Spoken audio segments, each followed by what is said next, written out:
Louis Vuitton continued to expand So, its brand that's with it. new colorful styles that resonated with the. In 1997, Marc Jacobs became the creative director. So, yeah. So they're just, doing misleading people like that. But we'll see, because I've heard also like I'm learning German here, but yeah, I don't have the confidence to speak. So hi, Harvey, Harvey J Anton. Yeah, hello, nice to meet you. Shout out to you.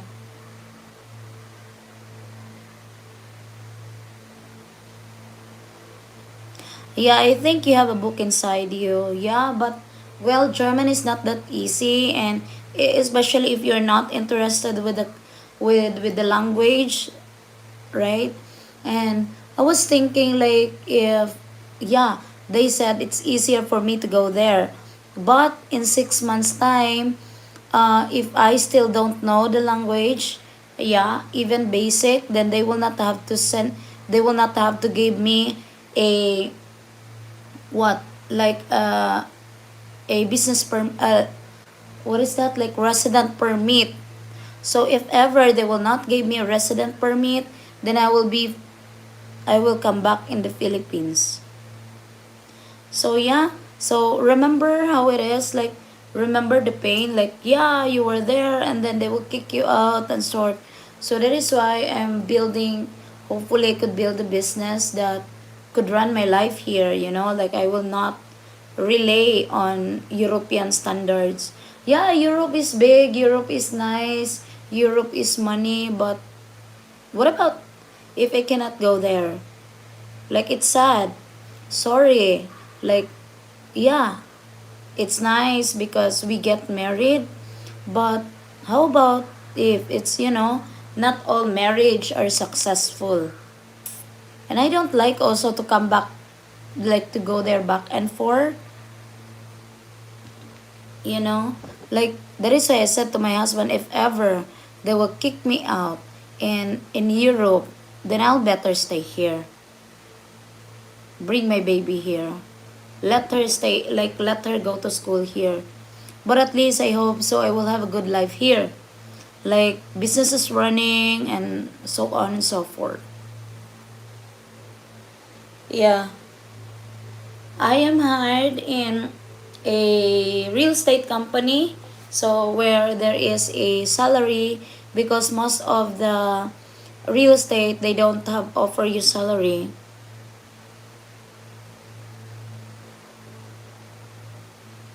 Yeah. Well, the immigration in Europe is different than in the Philippines. Well, they say if you don't know the language, then they will have to kick you out. Like fuck, okay, yeah.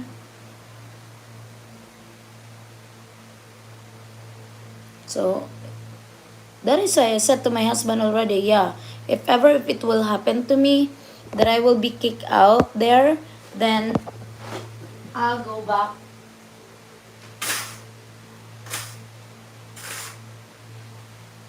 Like I go back in the Philippines.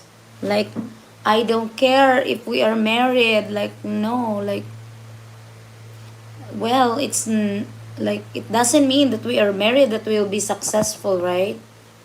Like if it will happen, then it's not my fault. It's the fault of your government because they don't like me to stay. So yeah. Hi Che, good morning.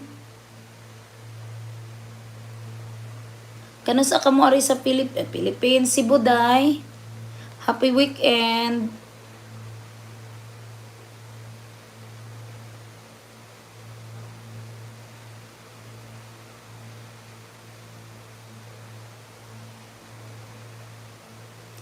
Yes.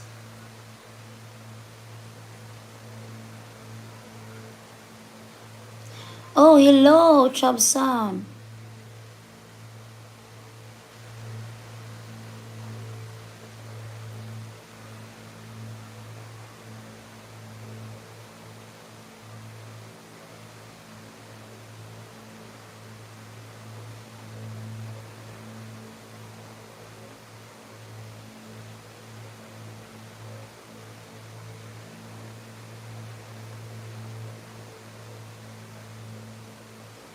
Yeah, hopefully you could come here. Basta nakabisita ka pohon.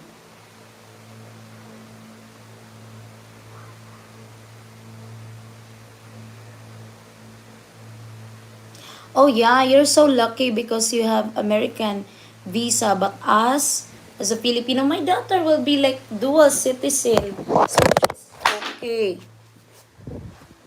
Yeah, she's fine. But no, not me. And like in my thinking, why should I put myself into the place that I am not invited? Right? Sorry. Sorry if you get married with me, but yeah, what to do? It's not me, it's them because they don't like me to be there. But what to do? I never had an American boyfriend.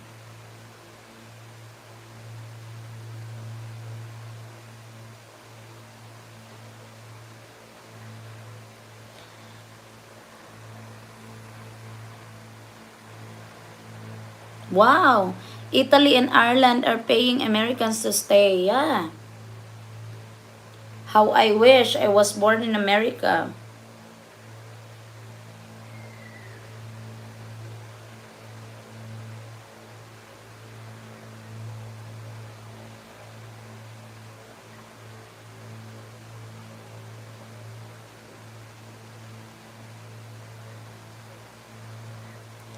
Yeah, but I'm not born in America.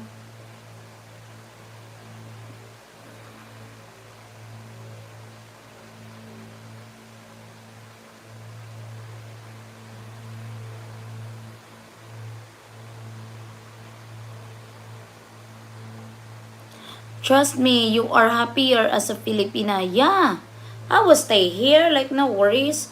The only thing, that is why I was thinking even like, what will I choose? Like, of course, I believe in God, right? Like, what will I choose? A, like, a successful marriage? Successful marriage and no money? Or like living in so-so life? Or being separated and has a good amount of money. For me, I rather be, I rather, let's say this way, I rather be rich than to have a husband. Because you know what? Um, if you're financially stable, you don't need a husband. Because if you need sex, you can find somewhere, right? But if you have husband and you don't have money, then still you need money. Of course, I will be happy with money.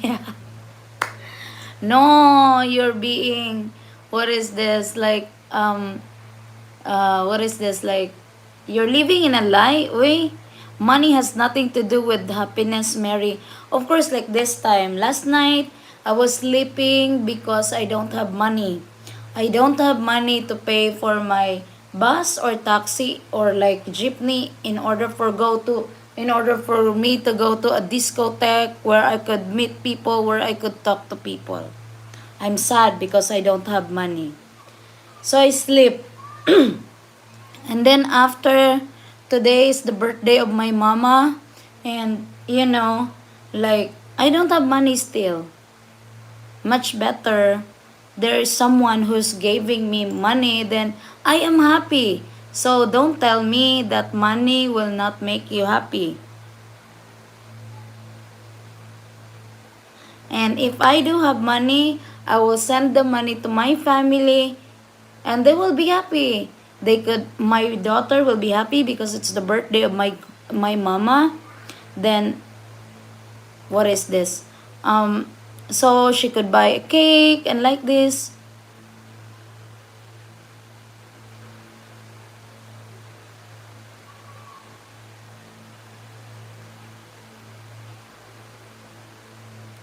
Oh yeah, no. Money allows you to purchase time away from your unhappiness. Yeah, for me, if I have to choose husband or money, I choose money. That's one thing for sure.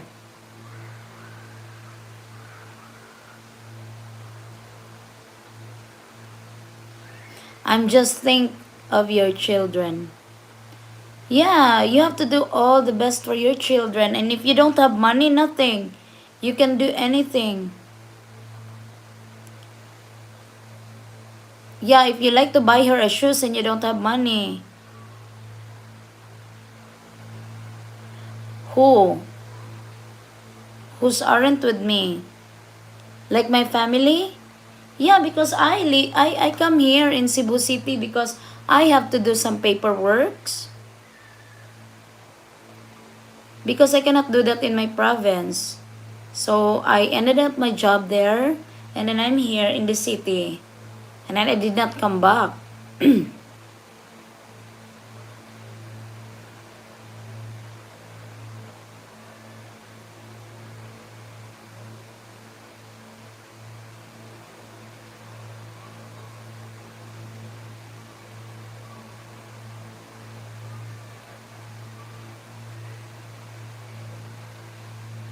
Oh yeah, it's another chapter of life. But then, if, yeah, I'm happy I tried to be married. Like, there is someone who wants to get married with me and he can afford to have a good wedding, a lavish wedding. Yeah, that's nice.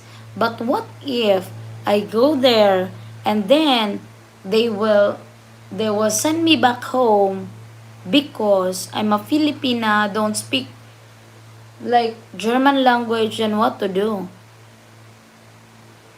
right?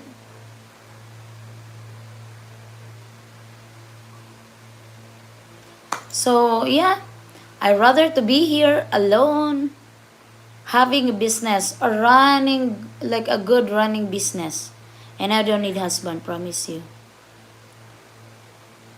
Yeah, because if you are having money, then you don't need to ask money from your husband. What's the point of having husband? Right? If you want sex, you can go. Well, I'm a little bit attracted. You can go somewhere like, yeah, there would be someone who likes to talk to you, then there would be sex.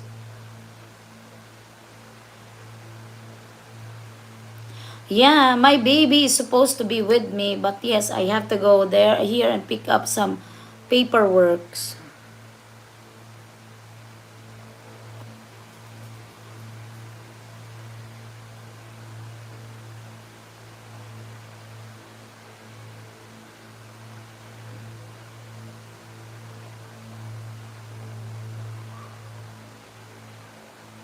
But I rather to be rich because I don't know. I am not from a rich family, but I think having money, I have to focus on money this time. I am 35 and don't have any. Yeah, I need to have a good housing for my child. I need to have a good business for myself and to sustain my child. You're really hypocrite if you say you don't need money.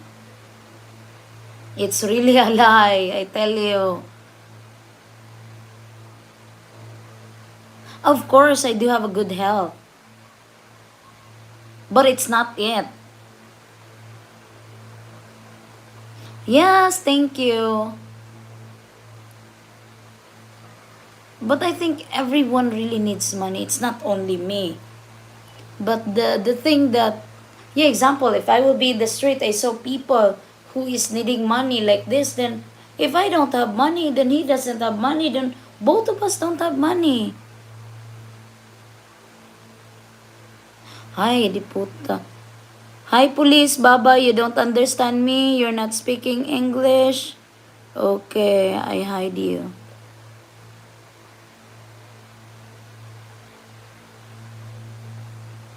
Yes, thank you. But everything is money this time. You know, like in my real estate, okay, let's take this as a look. In my real estate, you are lucky if you could sell a condominium by just talking and by just fly rings. But this time, it's not. You need to boost your posting on Facebook, your posting on Gmail in order for you to get a sales.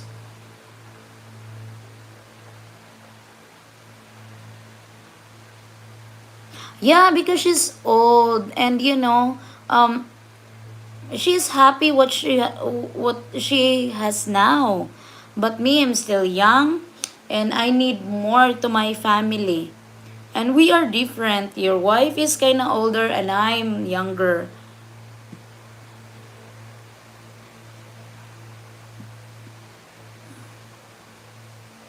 We do have dirty kitchen also back home.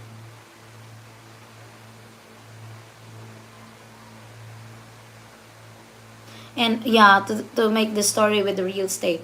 And then, so if ever you have to boost your content, or like, what is this? Like, you're posting on real estate, it means in the Facebook or everywhere, it means money. So don't tell me that you don't need money. It's okay, at least you're giving. But to say that we don't need money, like, it's really a lie. I tell you.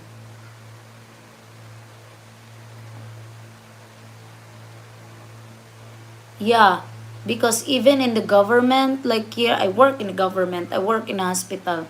So, not all medicines are free in the hospital.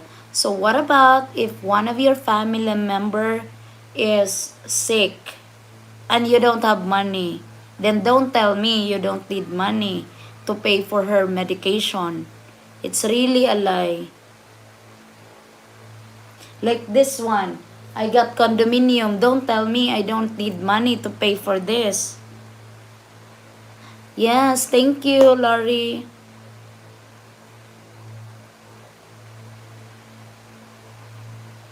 Oh my God.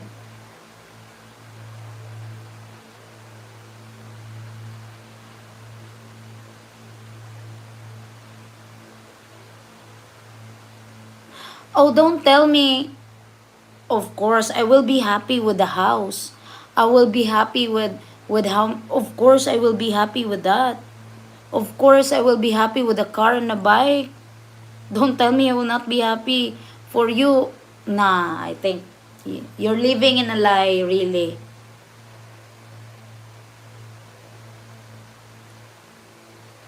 Yeah, for me, I will be happy if I live in a comfortable life.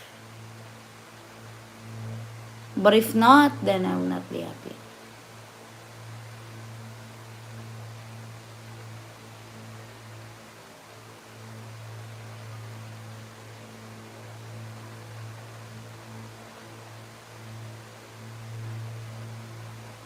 Yeah, no, no. Those things cost money. In Oslo, we walk. Oh my God. So what do you think?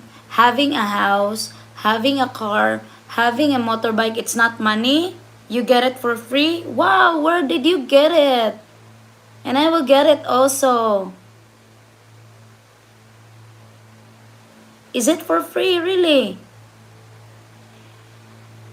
How? And I get it also for free.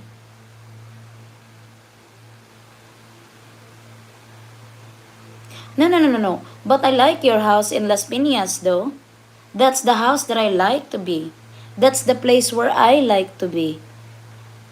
I mean, like, having a comfortable life, multiple bedrooms, car, motorbike. Who doesn't like it? But living in the jungle? No. Yeah, that's it. So that's it. Now you get it.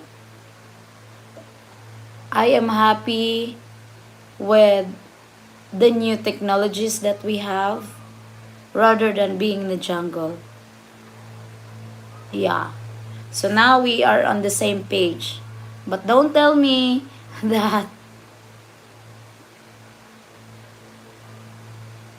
Oh, that is why. Yeah.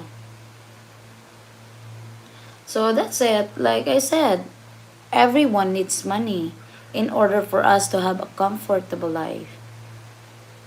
If you want your daughter to have good shoes, you need money. If you want your daughter to wear a nice uniform, you need money. Don't tell me it's for free because that is a lie. And don't tell me, yeah.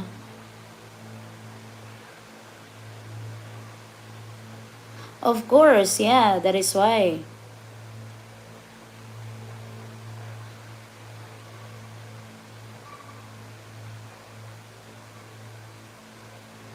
Yeah, we need to work.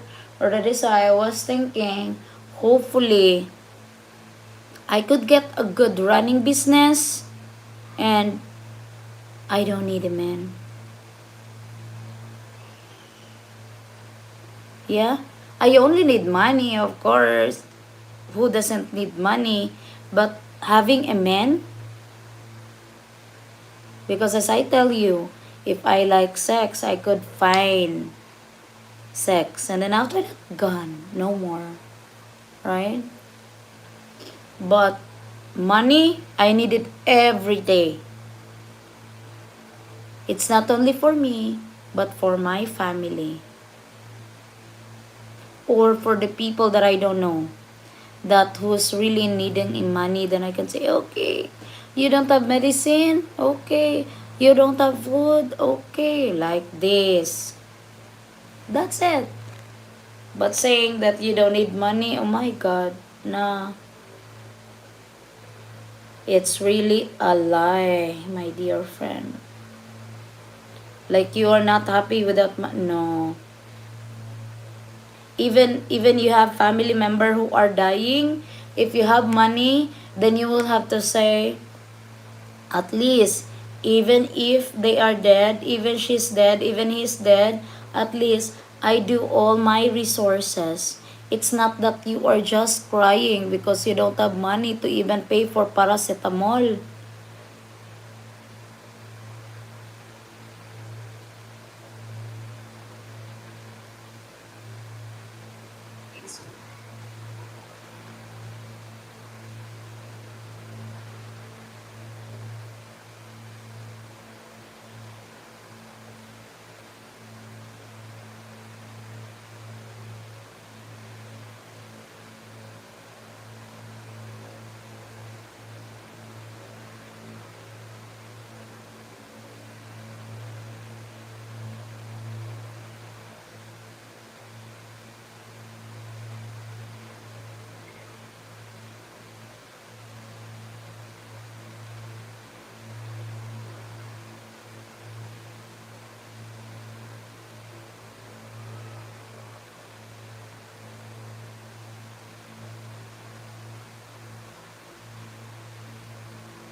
So yeah, that is our topic today. Money, money, money, money.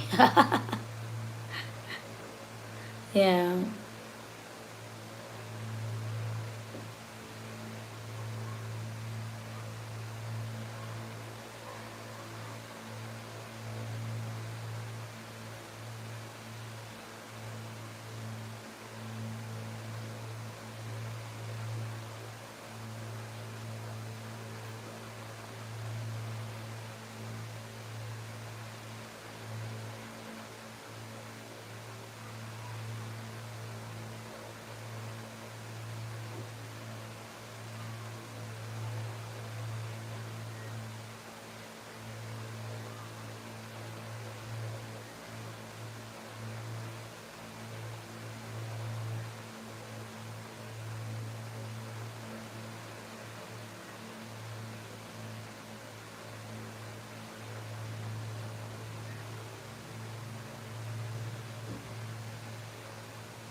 It's not about money, money, money.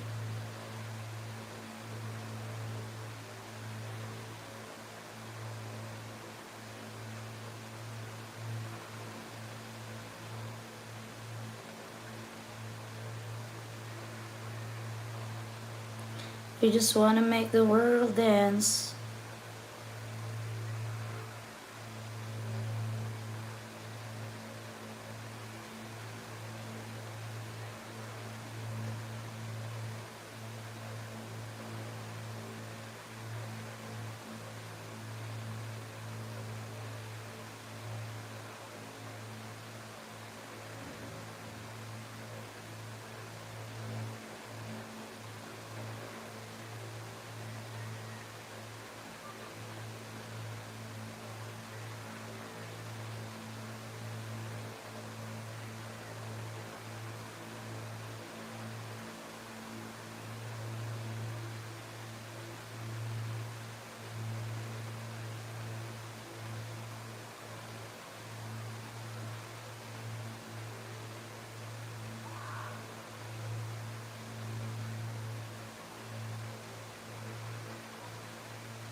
And about cha-ching, cha-ching.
Yes, bye bye. Thank you so much for being here.